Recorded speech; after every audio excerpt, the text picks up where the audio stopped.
Fi ftit ġimgħat se jibda proġett ambizzjuż li se jerġa' jagħti l-ħajja lill-Pjazza tal-Baħrija fir-Rabat b'investiment ta' 1.3 miljun euro fuq medda ta' madwar 2400 metru kwadru.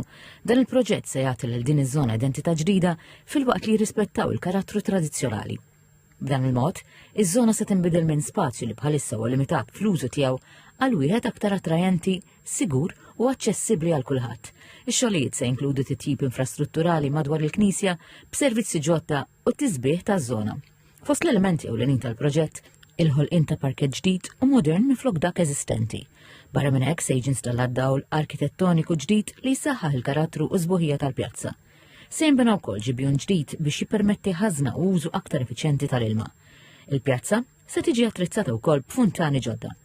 Ir-rettur tal-Knisja tal-Baħrija Father Ray Francalanza fisser l-importanza ta' dan il-proġett għar-rabtin. Se jkun proġett li fejn il-komunità tagħna hawnhekk fejn għandna ħafna familji żgħar kunu jistgħu jiltaqgħu tfal anke l-kbar ovvjament hawnhekk fejn jiltaqgħu nagħmlu l-attivitajiet tagħna kollha u se jsebbaħ b'mod mill-isbaħ dil-erja kollha tal-Knisja li hija l-qalba tal-komunità tagħna.